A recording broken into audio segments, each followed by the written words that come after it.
Hello and welcome to the FMCC webinar, Common Live webinar by the FMCC and the ITC, the future of FM technology from the US to Europe. Being presented by Ted Ritter and Joachim Hohmann. Okay. I do want to let everybody know that everyone has been muted for audio quality. Please make sure to type your questions into the chat box. And if you have any questions, we will go over them during the Q&A portion of the webinar. And I do want to let everyone know that the FMCC does provide many services for the FM community, such as Ask the Expert, Find a Consultant, Locate a Speaker, and online educational resources. You can find out more at their website, fmcc.ifma.org. I also like to take this time to thank our sponsors. And then at this time, I'd like to go ahead and turn over to the FMCC President, John Ringnes. Hi, Josh. Thanks very much. Hello, everyone. Good morning, good afternoon, good evening, depending on where you're listening from. Thank you very much for joining and attending our webinar today. We're very pleased to have partnered in this initiative with the ITC Council, with IFMA, and our two presenters. You can advance the next slide, Josh. And the next one. So we have Joachim from Germany. He's a professor at two universities, also the co-founder and CEO of the Consultant Circle in Frankfurt. And we're also pleased to have Ted Ritter, who's the president of IFMA's Technology Council. Both are members. The broadcast is now starting. All attendees are in listen-only mode. And pleased to have them both join us today. And I'll turn it over to Ted. Thanks, John. Mm-hmm. Glad we're able to join you today and collaborate with the FMCC. For today's learning objectives, we're going to be talking about what kind of resources do you need for a successful implementation and how long does it take? So big depends often. Some of the major obstacles to overcome in an implementation phase. Are there well-proved standards for data exchange and KPI comparisons between European and US sites? And what are some future IT trends? I know Joachim and I got to do a podcast a week or two ago. Looking forward to seeing that. And what kind of impacts on FM technology are those general IT trends putting on us? Next slide, please.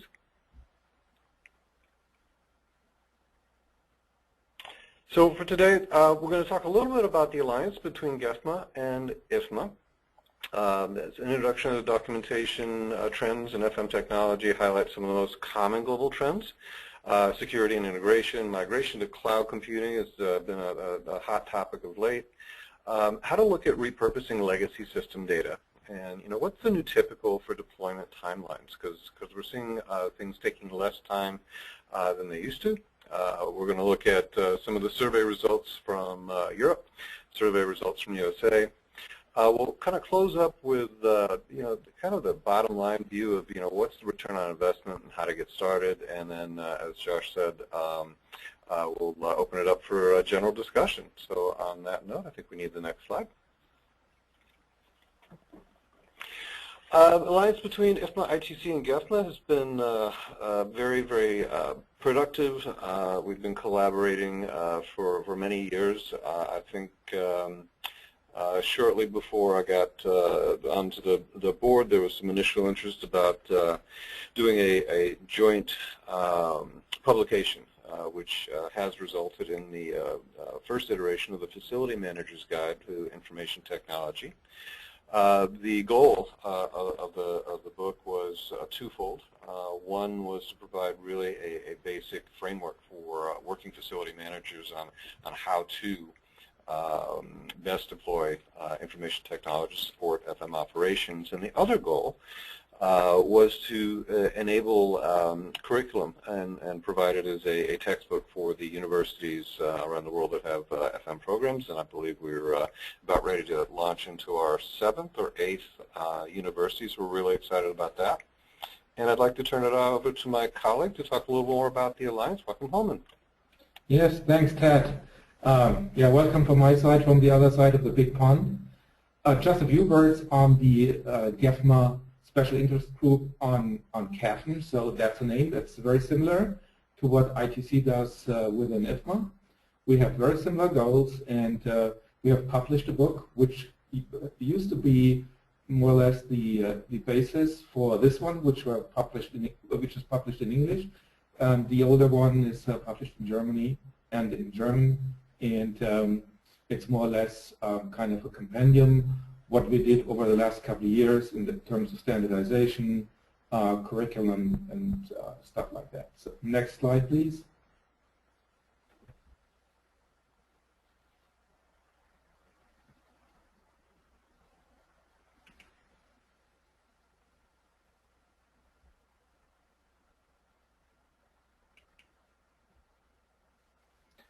Okay, coming back to the trends in technology which are documented over the last couple of years. First of all, I think it's quite important to know that technology became an integral part of facility management. Those who are with IFMA since a longer period of time know that something like 15 years ago, an additional core competence of the facility manager came up, which was called technology. So it took some time that it really became an integral part of facility management. So facility management basically is not possible without technology as an enabler. One interesting thing which came up over the last couple of years is that technology is also a driver for a sustainable operation of buildings and facilities. So without, let's say, an energy management system or a space utilization system, you won't be able, or waste management system, you won't be able to run a building, an existing building, in a sustainable manner. And yes, we also have to admit that facility management in the meantime adopted the latest IT trends like cloud computing, augmented reality, and stuff like that. I will come back to that a little bit later.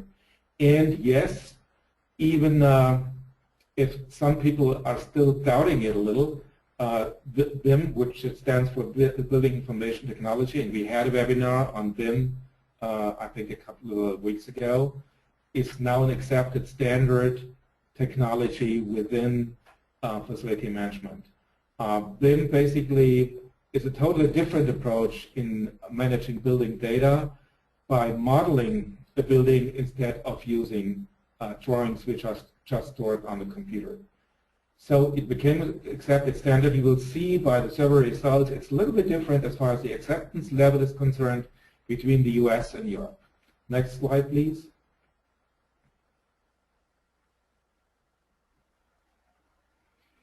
And what is also quite important is that there are a couple of commonalities across the globe in spite of different building cultures, different architectures, different climate zones we are living, and of course different societies. So the technology is kind of neutral or independent from that. So the technology is always the same. So wherever you go on this globe, you'll find the same kind of technology which is used in facility management, which is kind of a common factor. What comes with the same kind of technology is the need for standardization.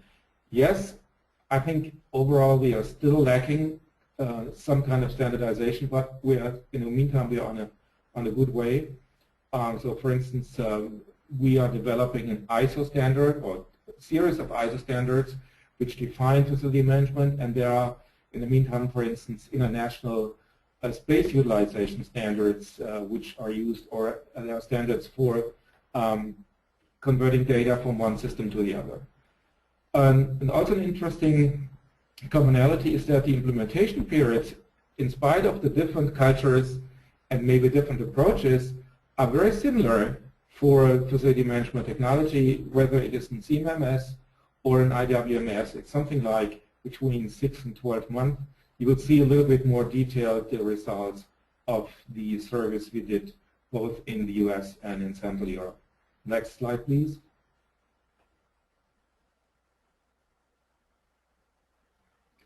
So I talked about commonalities. Now I would like to come to differences. One, for instance, is the acceptance of cloud computing, which doesn't have to do much with technology. It's basically maybe a different kind of culture. I had a meeting with a client today, and in spite of the fact that a cloud solution would have been able to be implemented much faster than the standard on-site installation of, in this case, was a CAPN software, they decided to go not for cloud because of whatever kind of security reasons. Building information technology as a standard is basically accepted on a global basis, as I mentioned before, but the level of acceptance is somewhat different. So in the US, as far as I know, about something like more than 40% of the architecture firms are using building model. In Europe, it depends from country to country. So in the Scandinavian countries and the UK, we have also a similar level as we have in the US. In Germany, interestingly enough, and we always claim to be a high-tech country or an engineering country, it's only 1%. So there's a lot of room for improvement. Then the adoption of IWMS is also somewhat different. It depends from country to country again. And in many cases, only part of the IWMS is used and not the full functionality for all 5 different areas of an IWMS. And then again, the definition of CAPN, which stands for Computer-Aided Facility Management, is somewhat different. So in Europe, it's a little bit more old-fashioned. It's very technically oriented, and it's not covering this kind of bandwidth like an IWMS, which stands for Integrated Workplace Management System, is covering. Next slide, please. Now I'd like to come to a survey we did, and the document which describes the results of the survey is called CAPN Trend Report. It's a second report we published, and it was just published about a month ago. So this is the original front page. It's a mixture of English and German, and it covers not only Germany, but also the other German-speaking countries like Switzerland and Austria. And it, I had the honor to head that project team, which ran the report, and I will a little bit talk about the results on the next slides, please. So, just starting with some statistics. By the way, the bridge is from France. It's not from Australia. The online survey we ran was in November last year. The survey was distributed by the GEFMA newsletter, which is very similar to the newsletters we have within IFMA, and we use standard social media like LinkedIn, and the German version of LinkedIn is called Xing. So, and everyone who's been able to understand German could answer. So we don't know where from which countries all the answers come. It's primarily Switzerland, Germany, and Austria, but it also, I think we got some answers from Netherlands and from some of the Eastern European countries. We had something like 233 respondents. In the respondents, I will talk a little bit about the distribution. I think about 80% of them were existing users of CAFM or IWMS systems, and the rest, the remaining 20%, prospective users. So those who are interested in installing a system, acquiring a system, and were a bit interested what the experiences are which other people made by installing or implementing a system. So as I mentioned, it's we covered more or less parts of Central Europe, so it's not only Germany, and the industries which are covered by chance. So because it's being distributed by social media, you cannot send it to just one industry. Well, primarily financial industries, the facility services, which comes because of the fact that most of the GEFMA members or sustaining members are facility services providers. And yes, of course, there has been a lot of respondents from the public sector, and many others. Next, please. So the application areas which were covered by the survey are, you can see here, primarily area and space management and maintenance. I don't think this is too much different from what we have in the United States. Interestingly enough, we have things like lease administration with only something like 25%, and environmental stewardship, which basically has to do with sustainability and the environment, has something only penetration of something like 5% or so, which is quite surprising because people in this country are talking a lot about sustainability, but at the end of the day, they are not doing that much. Next slide, please.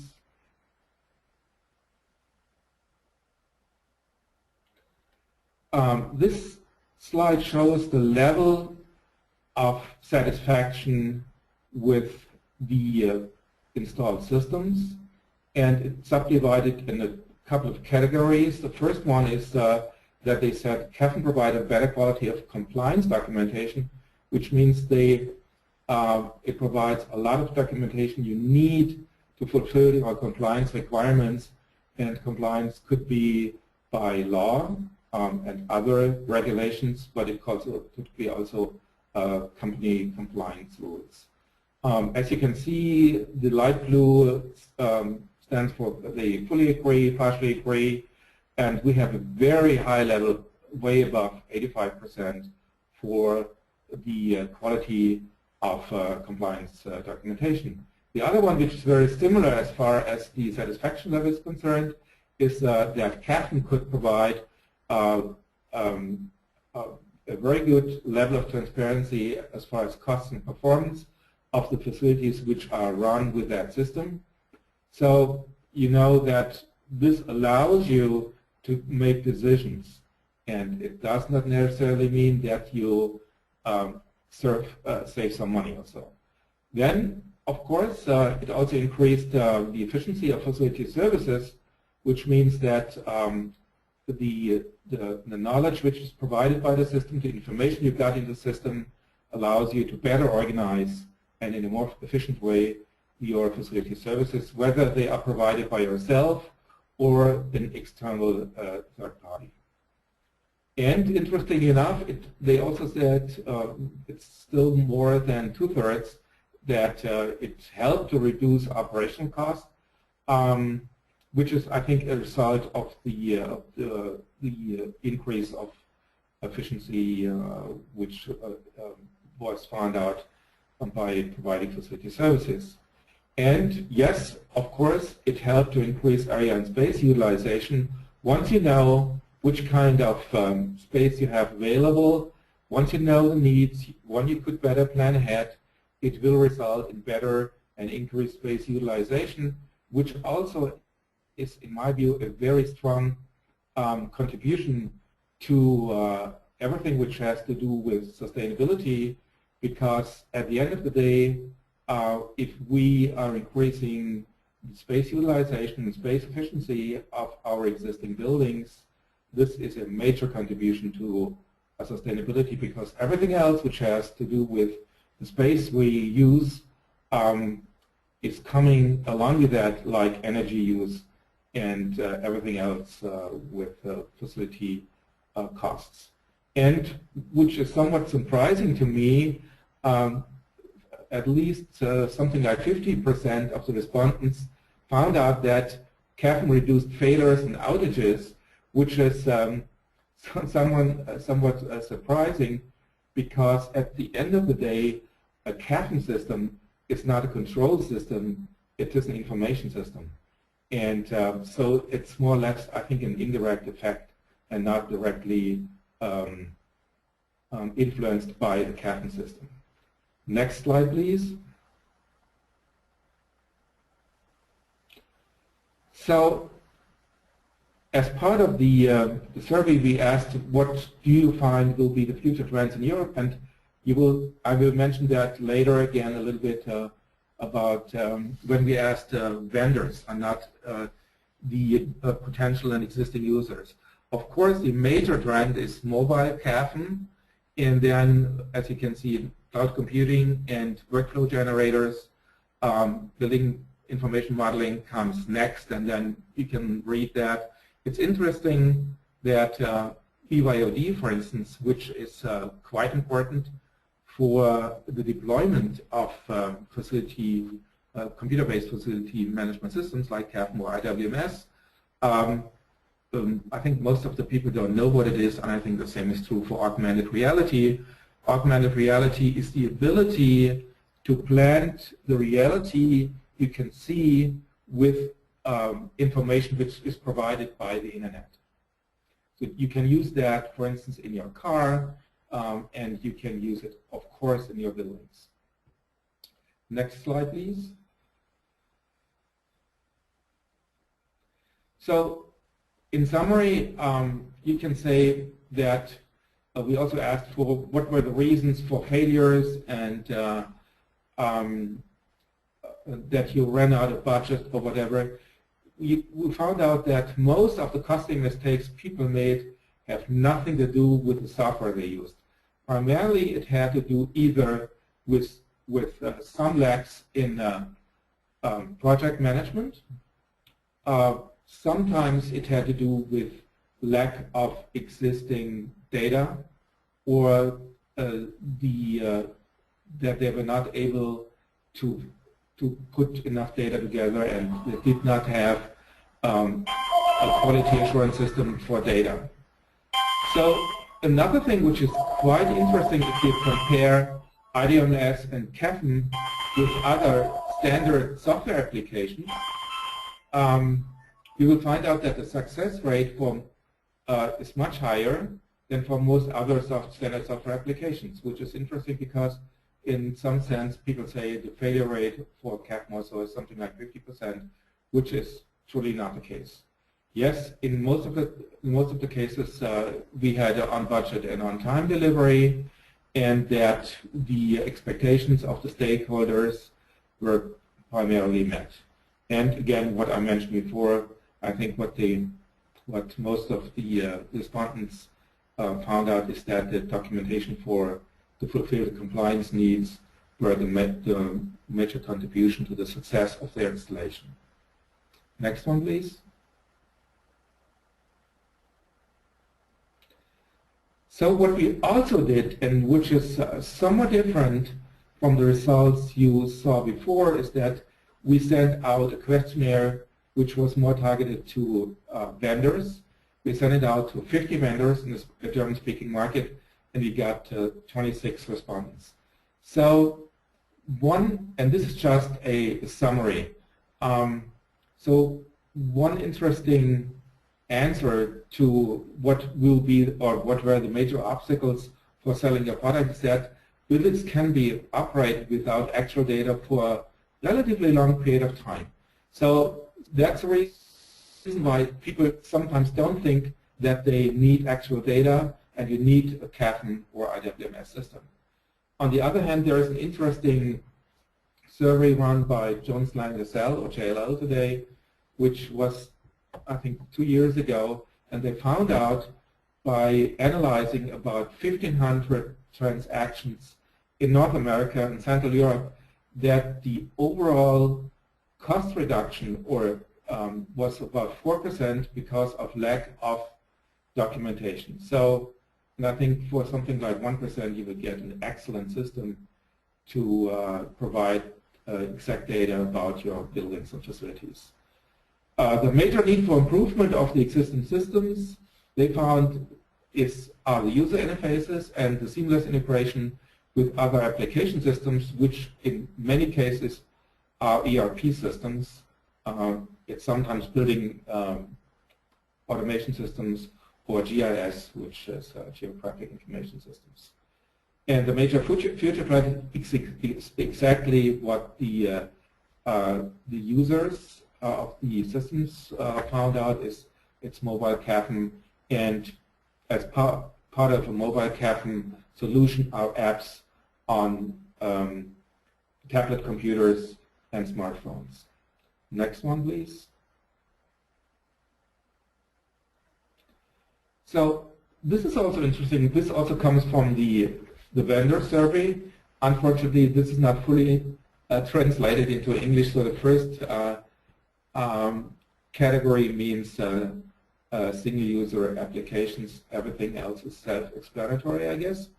So it's interesting that only about 52% are three-tier applications, which is basically web service oriented, and we only have about 13%, which are SaaS. You will see from Ted's survey that this is somewhat different in the US.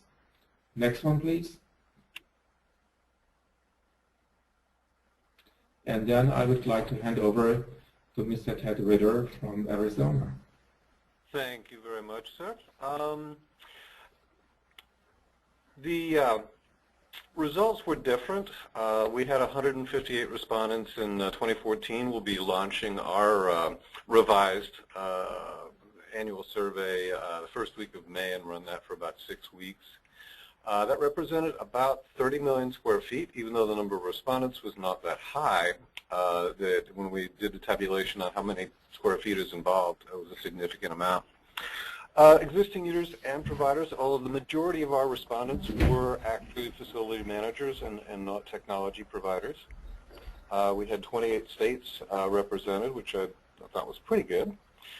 We had a lot of cross-industry responses and an awful lot of other. One of our lessons learned, I think, was to expand, what kind of operations or facilities are you managing? So if we can go to the next, there we go. So, looking at the percentage, at least from last year's U.S. results, financial services was one of our highest responders with about 9%, facility management service companies about 20%. It was, pretty well-rounded, but we did, based on the fill in the blanks, realize we did need to adjust how we were categorizing the type of industry or space that was being managed. In terms of business processes, and kind of an aside, which I'll kind of wrap up on in the end, a lot of people that responded said, I don't have that. I don't have an IWMS. And we kind of had a collective aha towards the tail end of the survey that a lot of people, had label issue deltas with how things are talked about in Europe. CAFM, in the U.S., a lot of people just think of it as simply a space management software. So our highest respondent rate was actually maintenance management. And we did get a lot of general comments back on as well. I have a CMMS. I don't know if I really have a CAFM. And I'm not sure quite what an IWMS is. I think the work management, energy controls, inventory, and overall property management, were ranked fairly highly in the respondents. One of the interesting metrics is, looking at large and small. So we had a significant number of organizations that were, well under that 2 million square feet. But then we had also a very large number that were, we would call large footprint organizations. And I think we got some of the most valuable feedback that tied up most closely to the European metrics. Really at about that 4.2, 4.5 million square feet under management. So we thought that was kind of interesting, and again, that helped us adjust our survey plan for this year. Joachim had mentioned, how long does it take? Some people said, oh yeah, we did that in 3 months or less, and we're going, great, can you tell us how? And we never heard back from them. We did find, and we did have a commonality with Europe, that the majority was 6 to 12 months, although there was a significant number that were 12 to 24 months for their deployment or implementation cycles. But very, very similar there, that ubiquitous or transportable technology, no matter where you are in the world, if it's well thought out ahead of time, does definitely take about a year. It seems to really get the benefit out of it and get it up and running. From the satisfied with the outcomes, although not quite as pretty as the slide that Joachim showed, the overall was pretty similar. I think we saw between, if we look at the negatives first, that the largest, negative was, only 9.68% for support. I'm happy with that, but, generally speaking, satisfied. Completely satisfied, that was the lowest number. User interfaces, interesting. Satisfied, yes, but very satisfied, or completely satisfied, not quite there. I think that's a good indicator for, perhaps some of the technology providers to be looking at. Functionality, overall very happy, but completely satisfied. We'd like to see the comparisons between last year's outcome versus this year's, and again, we'll be rewording how we ask some of the questions. The jargon. We did, basically take the GEFMA survey format and cut it down to a slightly smaller question set for the U.S. constituents, and we did trip ourselves up with some of the jargon. We fixed that. System usage. I think that maintenance management being the focus as far as the highest number of responses, with everything else trailing down from there. We also saw, a very interesting different response set from the U.S. versus Europe. As the organizations or the facilities that we're managing got larger, we got much more engagement, much more complete response, and much more information on the type of use or range of use of technology to support their FM operations. Did talk about the satisfaction levels, which were, a pleasant surprise. People felt, this stuff's pretty good. From a implementation perspective, I think pretty similar, that 6 to 12 month being majority, with 12 to 24 being kind of a close second, and we definitely want to get more feedback, I think, this year on how did you do it if you managed it in 6 months or less.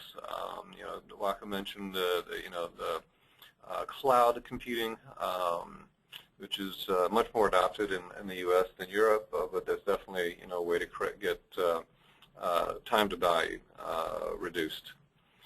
Service provider integration, we did ask, how did that work and how did that continue? And then from the implementation cycle, one of the kind of wildcard questions we had was, okay, you did it, but now that you've got it up and running, what is your maintenance plan for your technology? Because you really need to have that baked in. So we think that it's about every 3 years for upgrades, based on the information we got from last year. And I don't seem to, there we go. Thought I'd kind of wrap up with, return on investment. We've done a couple of webinar sessions and contents readily available on business process and return on investment and where to start. And, breaking it down to, pretty basic foundation building blocks is, review your business process, that you're looking to achieve with specific objectives. Whenever you're approaching a technology refresh or a new implementation, step back and pretend that you're pre-technology and look at the processes you're supporting. You want to eliminate redundant ones. You want to improve information processing or throughput. Make it easier to administer, make it easier to run your work process, whether it's tied to preventative maintenance or mood management, whatever it may be. Look at where you have the option to integrate systems. One of the increases in efficiencies that are available now because of open architecture, open data standards is, can I take advantage of another system's data to provide a better result, whether that's from a mood management perspective, purchasing, whatever the case may be. Develop metrics for measuring improvements from your overall business process, whatever that workflow or work process set is that you're working on, and then look at a continuous business process improvement framework. Say, hey, this is what we thought we could do, and this is kind of Six Sigma stuff, but look at what you can do going forward and set that up as part of your objectives. Looking at where you can start, and from a subtask perspective, is process reboot in the following manner: define the process, define the workflow, the task flow, and the tools you need to get it done. Again, if anyone's interested in kind of the full deck that we produced year before last on how to start, we're happy to share that. And keep in mind the goal of any system is to support business process. I mean, it's not just having the latest phone or the latest technology. It's really how are we supporting our business operations, our facility operations.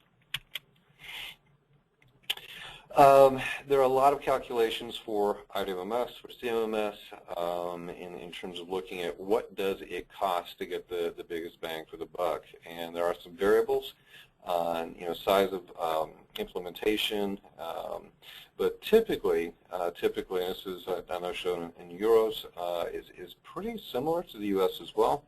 That looking at, you're going to take about 2 years to do it right. Although there are good use cases for less than that, and you are going to be looking at a fairly significant investment or first-time investment, which would be a combination of technology licensing, technology consulting support to get it up and running, and that convergence of about 2 years and around 100 to 150,000. Looking at average size organizations across the board is pretty solid. Obviously, if you're looking at a very large manufacturing implementation or a very large transportation or port implementation, that's going to skew things way off to the right. But then again, if you've got a 500,000 square foot building, it's going to skew it off to the left. But we did find some pretty similar metrics there in terms of time and cost to where that ROI actually did come into play. One last kind of comment on the cloud is, and to kind of circle back to something Joachim said initially, that cloud deployment in the U.S. is much more adopted, but we're seeing with the advances of cloud technology in our arena, in FM technology, is that we're seeing actually successes in 90 days to 6 months, which is phenomenal compared to what on-premise can be, and considerably lower first cost, standardized kind of OpEx budget versus a CapEx. I got to spend all this money up front, and then I got to think about a refresh plan, 3 years down the road. There we go. I think we're ready for open discussion. Joshua, you want to kind of take over on how we're going to do that, please? Sure. If you have any questions, feel free to type them into the chat box, and I'll be happy to present them to our speakers today. We do have a question. It says, what's the status and timeline for ISO standardization, and will it be integrated with ISO 55000?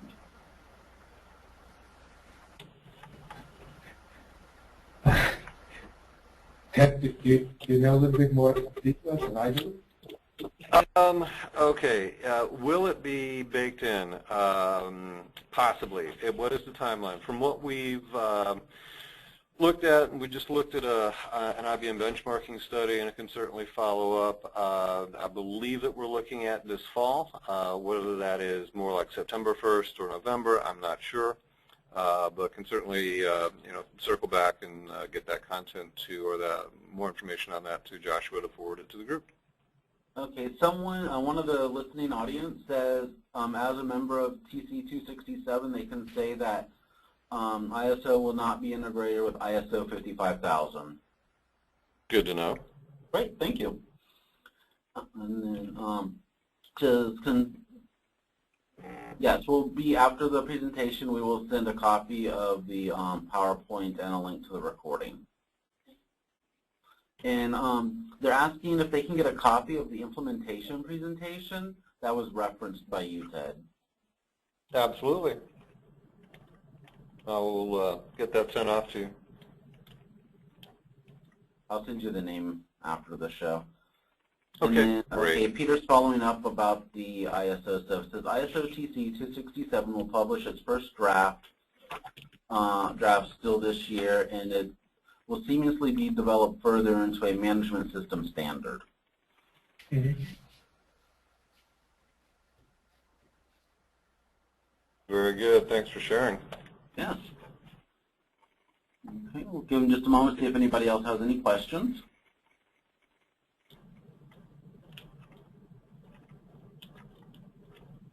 Okay, it says, any feedback on Gartner with your study?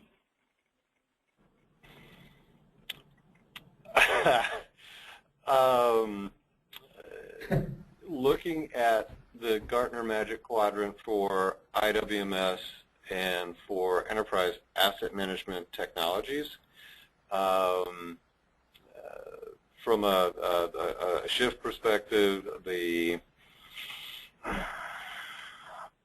Cloud's definitely referenced. You can't be in that upper right Gartner quadrant unless you've got a good, I think the current buzz term is hybrid cloud solution, which basically says, can I do on-premise computing, can I do cloud, can I mash up between multiple cloud and multiple on-premise systems, is definitely a trending item.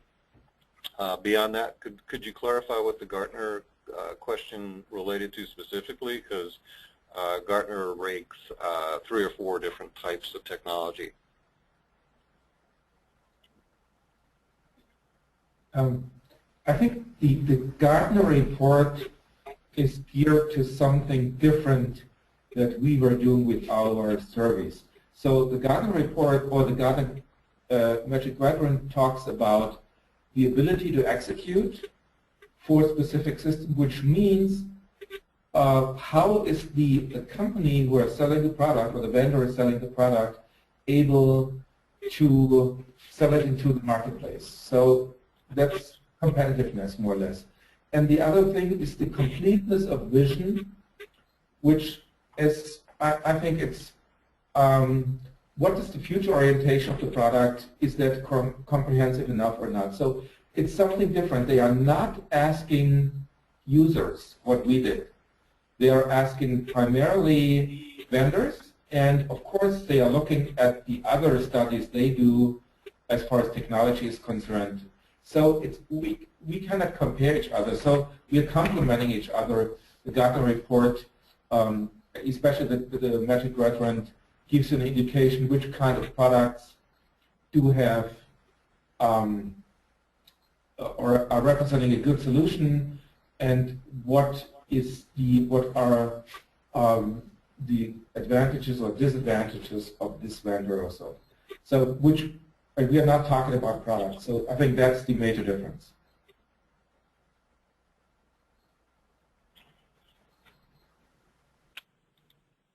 Great. Let's see, it says success of sustainability functionality in USA through CAFM/IWMS.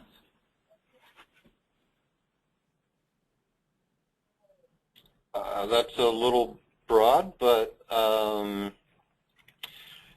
we're seeing, quite a few of the leading systems providing, specifically or specific components within their applications now to track sustainability initiatives, and well beyond, simply energy or water consumption, which is kind of where it started. We're seeing, looking at, okay, well, I'm doing a refresh on a portion of my building, and I want to make sure that I know what the percentage of recycled materials is in components that I'm buying. In some instances, depending on the flavor of sustainability or particular rating system, do I need to track embedded energy or just consumed energy? Is there, personal opinion, significant adoption beyond energy monitoring? No, not enough, but it is growing, considerably. Don't particularly want to name product names, but seeing great strides with multiple levels in the marketplace, from relatively speaking entry-level, very cost-effective, to top-tier global enterprise solutions that are addressing sustainability goals. And one of the things we saw, I think, on a case study looked at last month, baking in some of the, occupancy percentage versus virtual, that's more of a physical design thing, but then how do you manage it? How do you look at more accurately reporting, an organization or department or building's carbon footprint is definitely trending more in some states than others, but I think there's still a ways to go. Great. Another question says, integration between source databases is essential. How prevalent is such best-in-class naming standards such as Haystack or ASTM Uniformat 2? I.e., what approximate percentage of the market is using these standards?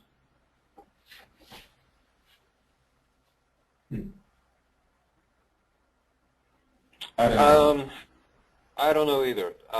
You know, my guess is it's less than we'd like it to be. You know, have I seen any data that actually answers that question cleanly? No, I haven't. We might want to look at adjusting our subset survey specifically to the vendors and see what they're doing, or the software providers, and see what they're doing. But no, I don't think I can answer that right now. It's a great question, though. Okay, excellent. Okay, at this time, I don't see any other questions. If you do have any other questions, certainly feel free and reach out to Joachim or Ted. I'm sure either of them would be happy to assist you with your questions. And I do want to thank you two for presenting today. It was a great presentation. And then I do want to remind everyone that the next webinar, Thursday, April 30th, will be the Velocity and Workplace Innovation, Smart Buildings, Smart Cities, and Infinite Data. So I do encourage you to go ahead and register for that webinar. And again, the FMCC does like to make everyone aware of the other councils out there in case you want to get any more information or become part of these groups as well. And again, I just want to thank everyone for joining us this day. I hope everyone has a great day. Thank you again. Bye-bye.